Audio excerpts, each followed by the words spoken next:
This is the Fiat 500. It's the latest car trying to convince Americans that small cars can be interesting, frugal, and fun. Of course, it's following the lead of BMW's Mini. We needed to bring a third car, so we brought this, the Honda CR-Z. I really like chucking this car around. But the big compromise here is it's got soft suspension. So when you chuck it into a corner, it's vague. This is the first generation of BMW's Mini Cooper.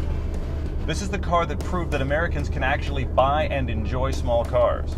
Now the reason we threw this car into the mix is because it best suited the comparison against the Honda CR-Z and the Fiat 500. The second generation is more of a refinement of this first one. It didn't grow in width and height, but it became a little bit longer. In fact, the wheelbase didn't even change. And from the beginning, it was very concerned with kind of a retro chic styling.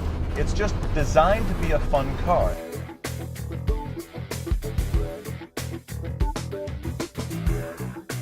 The exterior is so clean on the Mini. There's no styling gimmicks, there's no highlight lines.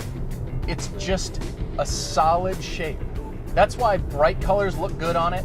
There's nothing superfluous, and that's why it's gonna keep looking good. This is actually about the same size as the Fiat, but has a kind of longer rectangular shape versus the Fiat's big box. So it seems a lot sleeker than it really is. This is still a really tiny car. It's got completely different proportions than the Fiat or the Honda. The roofline is nearly flat, but there's still quite a bit of room inside. You almost sit lounge chair-like in the Mini Cooper. Your legs are almost straight out in front of you. You're sitting way back from the dash. This is the complete opposite seating position from the Fiat. Now the price you pay for that is there's almost no rear legroom. It's pretty much just for two, maybe three if somebody wants to sit behind the passenger. It's so pleasing to look everywhere. The tach is right in front of you, but this huge speedometer has all your information.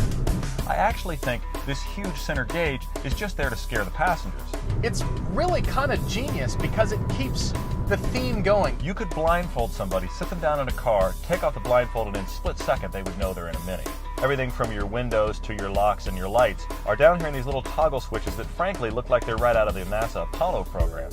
And the build quality, after nearly 150,000 miles, this car still feels rock solid.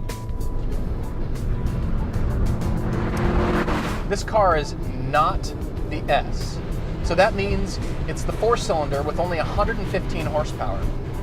But right away, it has more to offer than the Fiat. The engine's just more willing, and we've even got an automatic. If you're gonna buy a Mini, just get the stick. I mean, you don't need a lot of power to go fast in this car. The engine is a little bit on the thrashy side. It's very willing, but in the upper ranges here, it just doesn't sound the greatest. Now the standard version isn't all that fast. It's got an over 8-second 0 to 60. If you get into the S version, you can run with about any hot hatch out there. But this is still the fastest of this group. And the throttle calibrations are very sharp. You can make Minis embarrass faster, more expensive cars. It's because the platform is so good to begin with. Of course, BMW has always hated front-wheel drive. You can tell that this Mini comes from a company very concerned with handling feel. This is actually one of the more precise front-wheel drive cars I've driven. It's very predictable in its handling. It gives you confidence. On some of these corners, you don't even have to brake. You can just lift the car right to the apex. Because the Mini has this low center of gravity, you don't really feel like you have to accommodate a weight shift, which means it's not going to surprise you midway through the corner. The Mini is far sharper and more involving than the other two cars. There's a tactile sense here. You can make tiny little exact driver corrections in the Mini that the other two cars just filter out. And I really like this heavy steering feel. It doesn't feel over boosted. It's just a nice weight, so it's consistent through the corner. The Fiat is an awful lot of work to hustle down a canyon road, and the Mini is just fun.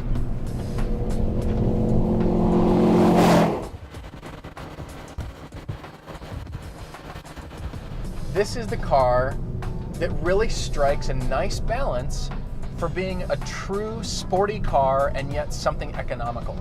You can push the Mini with confidence. You can actually throw it down a canyon road, keep up with a lot of things, and it is at the end of the day an economical little cute car.